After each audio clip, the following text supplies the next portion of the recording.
This guy here is the president of Borno South Youth Association. He recently came out and alleged on an interview he granted with Channels TV that Senator Ndume is the negotiator of Boko Haram in Borno State. As a matter of fact, that Borno is using insecurity to extort money from the federal government of Nigeria. That is the major reason why insecurity cannot end.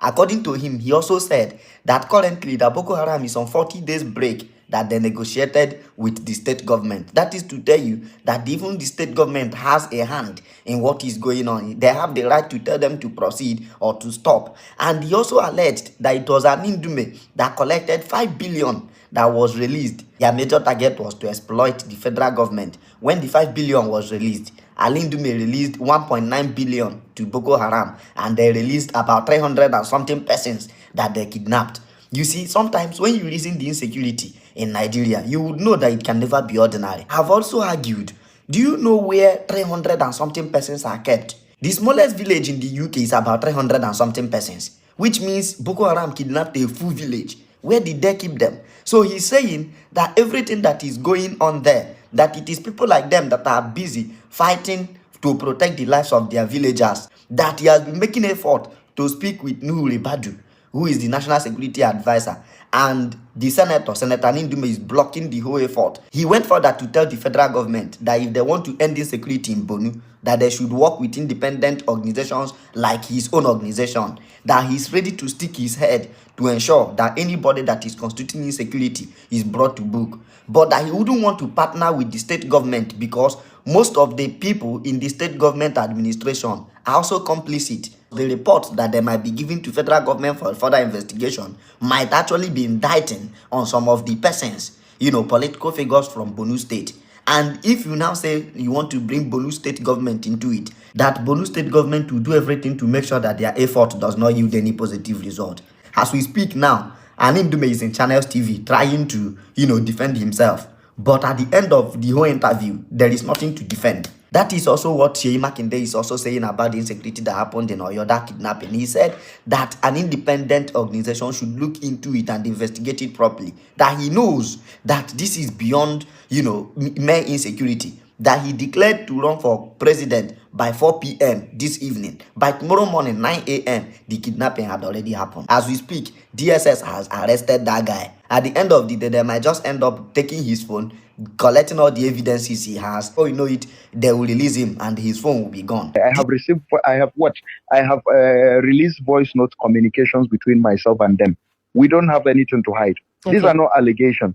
If he decides to go to court today, if I bring out some evidence, the whole of Nigeria would shake. So do not forget, I communicate with these people. Okay, so to get clarity, Mr. Kegama, are you saying, for Ngoshe, Senator Ali Ndume was negotiating for the rescue of these people? You were also negotiating for the rescue. But what happened is I was literally negotiating for the rescue. Okay. So at a specific point when monies was to be paid, I think federal decided to maybe release some funds to be paid for the release of the people and all, the ransom, whatever people want to call it, So now, when that happened, they sent a second mediator to come in. It's why we have been trying everything possible to see how federal government would find ways to work with us. We would have been very useful, but our state is fighting us hook and crook, because they know what they've been doing. Federal government, Tinubu specifically, is not complicit to some of these things. Okay. Catch some of the governors, the senators. They are the ones running business with Nigeria. And they force the federal government to do certain things that they don't want to do, like paying ransom. So in that process now, they get some monies out of the whole deal and everything. This is not the federal government's fault, I would put. Right. Some states are literally complicit. Now, the voice of our brother, Sumaila Ibrahim Kaigame, who was recently arrested by the DSS after an interview, a very explosive interview on Channels TV, talked about several issues of insecurity and a particular one where about 416 women from Borno South were allegedly rescued and released by the Nigerian military authorities, claiming that it was an intelligence-led or driven operation, and that the insurgents or the Boko Haram insurgents ran away and flee, just like we are hearing now with all of the lies being told with your kidnap. We are not haters of this country. We want truth. If we have continually done something and it is not getting results, it's only normal for us to ask questions. The only reason why insecurity, terrorism, insurgency has continued to thrive in Nigeria is because lies are being told. So while you want to give Boko Haram a 40-day meeting, but can we deal with this problem? We want the DSS, Department of State Security. That is an organization run, managed, maintained, funded by taxpayers' money. It means a public institution. We want clean, clear, open, transparent, and accountable reportage of whatever you are doing with Kagame. We don't want Kagame's case to be like the former CBN deputy director. Remember Dr. Obadiah Malaifa, who died in very questionable circumstances. In reports available, they say he was treated shabbily when he was sick, sometime in 2021, and that in the final hospital that Dr. Obadiah died, the doctors refused to perform ordinary chest compression. That is, and if you don't remember Dr. Obadiah, look at what Dr. Obadiah said far back in 2020. Look at, listen to it. And let me make some revelations, because some of us also have our own intelligence networks. Okay. Have met with some of the bandits. We have met with some of their high commanders. One or two who have repented.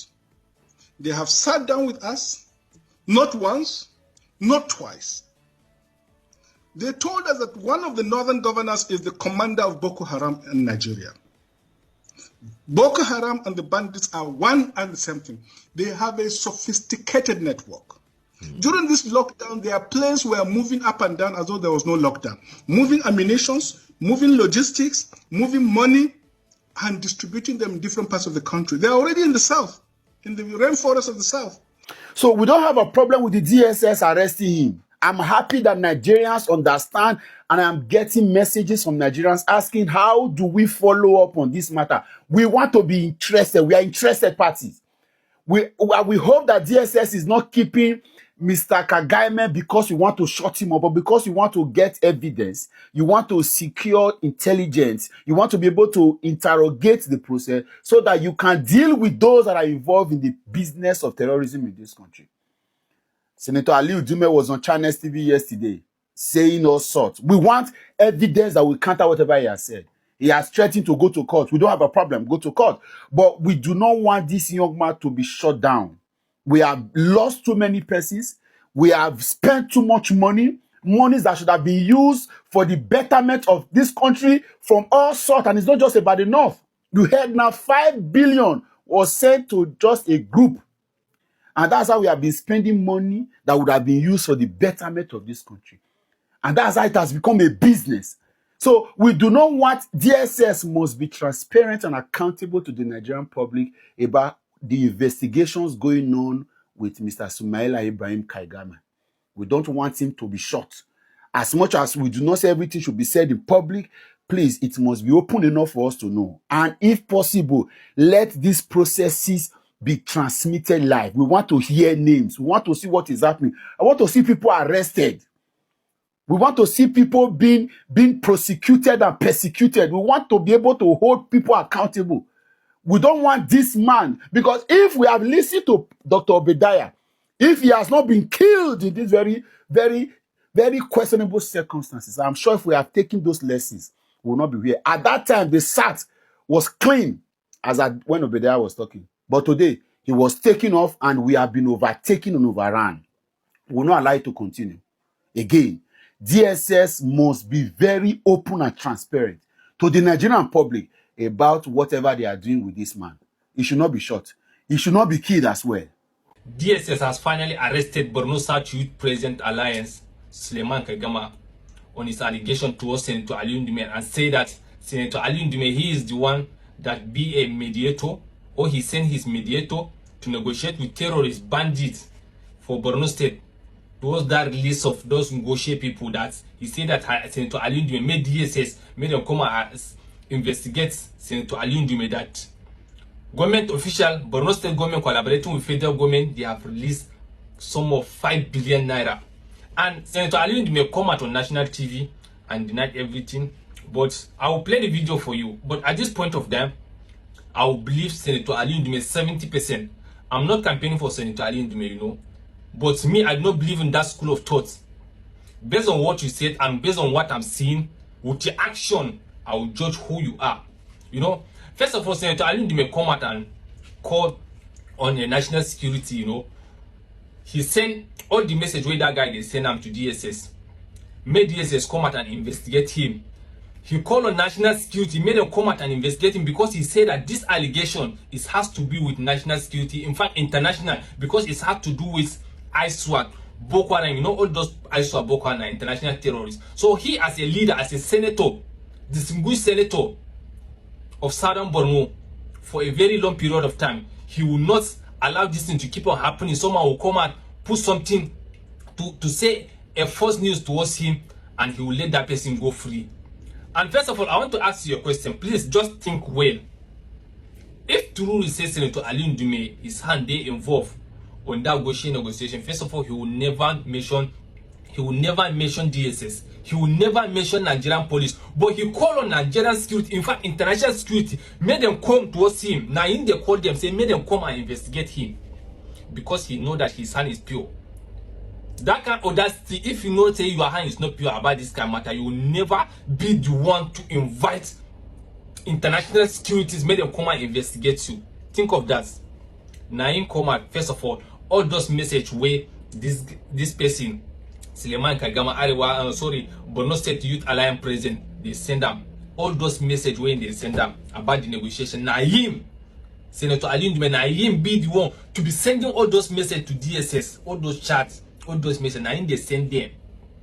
Say this is what this guy is saying. And later when the guy who realize say this person, he will not support what I'm doing now, he come on national TV and be saying a lot of things. Believe that the government might have paid a large amount of money to secure the release of those people. There is this suspicion everywhere. But as I told you, I cannot speak for government. Right. I cannot. But you're privy to a lot of information. Wait a minute. I'm privy to a lot of information, but not about payment of ransom. Right. Okay. Because my position on ransom payment up initial or even negotiating with Boko Haram is clear. That I don't support, and I'm not supporting, and I will never support negotiating with Boko Haram, talk less of paying them ransom. Well, we would certainly if the government if the government for whatever reason decides to do that, then that is something that you should ask the government.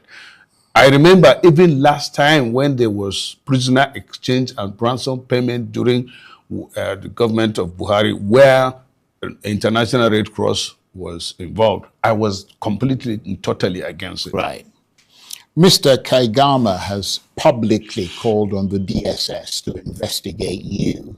Would you welcome a full investigation? Would you support making every financial trail with that is connected with the Ngoshe rescue public?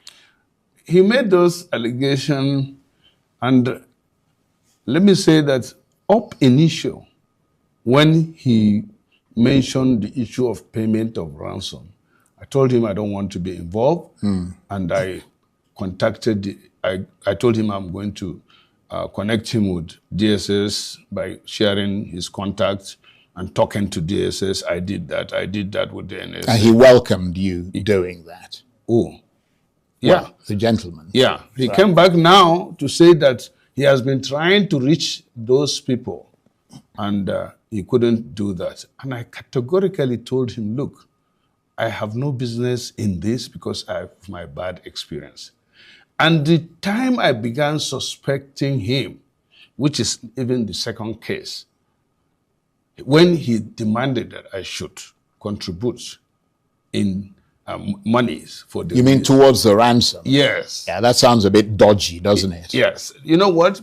And he even threatened me on that I have, when the flood came to Maiduguri, I donated money, and now my people are in captivity. I don't want to donate money. Right. And so he was basically putting you under pressure. Yeah. Right. But despite that, as I told you, it's made a matter of time because I have all the communication with him as he's just claiming, where I told him bluntly, look, You cannot pull me, rob me into this, and you cannot blackmail me into it. I have told you my stand. I have done my best. The best I could do is to connect you or give you a contact to the appropriate authority. But did you ever? And I told him categorically that just I'm a senator, even the political figure, I'm not the only political figure in Borno South. So I said, reach out. And I have reached out to the security agencies. And the good thing is they promised to investigate. I called for them to investigate, and they promised that they will get into it to discuss. Right. Because this issue has crossed the border, has crossed the rail line. It's a very dangerous allegation, and it should be taken seriously. So you consider this to be malicious defamation, or do you believe they are serious enough to warrant an independent investigation? No, it shouldn't be independent there. You know, it can be independent, it can be anyhow. Right. But there is the need for him to come in to show the figures or the allegations or to prove these allegations. And I'm here to defend. It's not even defend because these are just allegations. Initially, I didn't want to respond that much to it, but I tried to trace his background. And coincidentally, he's even the son of my friend. And his father is a lawyer and has been my friend for 40 years or more. When I spoke to his father said, his son he doesn't consider him any longer as his son because he has gone into certain business. And as I told you, before now, he has used that to be extorting money from people. They have a case now. After he made those grievous allegations, some people from my constituency came out to say, look, we are going after him because he has defrauded us and extorted money, claiming that he's a mediator, that he's going to talk to Boko Haram to release some of their relatives, which up to now, he didn't. That is a different case also. Right. That they are taking off from their angle. Good day to all viewers all over the world and welcome back to Local Journal. You see, I've always maintained that it will be very difficult for insecurity to end, especially in the northern part of the country, because they've turned it into a business now. They've turned it into that's a huge time enterprise to make money off the federal government, and that's the reason why you see this terrorism thing is thriving in the northern part of this country. These guys know what they are doing. It doesn't take much of a time to quell terrorism. Of course, the military are doing so well, but these high top politicians and top personalities that are in the government who are making cases, who are abating, who are defending, who are using this enterprise, who are using this strategy to exploit money from our public coffers, they are the ones responsible for the problems you're witnessing today. You can imagine a senator of the Federal Republic of Nigeria being a negotiator and being a middleman for bandits or between bandits and the government. Does it even make any sense? We say we shouldn't be encouraging stuff like this, anything that has to do with kidnapping, banditry, and what have you. So why in the first place is this man involved? And this is it. Like they always sweep so many cases under the carpet, especially when it has to do with a highly influential figure. Nigerians need to wake up from their slumber, and Nigerians need to start asking questions, because if it has to do with the commoner, this issue won't be treated lightly. But for the very fact that the person in question is a high-profile politician and from the northern part of the country, you will see how the government is going to treat it. They are going to treat it with levity, and they are not going to treat it. They won't give it the utmost attention that should be given to it. A similar case is a case of David Umahi, whom someone died in his custody and in his apartment. If it was a poor man and if it was just an ordinary Nigerian, they will be cooling down in the prison. But for the very fact that that man is influential, he's a minister of the Federal Republic of Nigeria, nothing has happened to him, and the man is even bold enough to come and make press conferences on the national TV station, others to make a press statement on the media to give his own side of the story. Nobody is saying he shouldn't come and give his side of the story, but if it were a poor man or if it was just an ordinary Nigerian, would a fair hearing had been given to the person? That is not how it works in this country, and so Nigerians are not going to expect much from this case of Ali Ndume. But the thing it is much better that Nigeria continues to press and ask for accountability from these people, because you see, the security aspect of this country is taking a huge chunks of our budget. It's taking a huge chunk of our budget, and we can see that even the economy is not receiving vital attention that it should, compared to the security aspect of this country. And that's the reason why you see that Nigeria is not making any progress. If these people are not ready to be part of the growth of this country, they should just let us know so that Nigerians can make decisions on what they should make decision on, because this thing is getting out of hand already. The North cannot continue to keeping this country back forever. They cannot continue drawing this country to the back forever, because like these accusations are like a very very serious accusation that should call for serious and national scrutiny. But of course, are they going to scrutinize this man, or are they going to do the right thing? I'm not sure of that.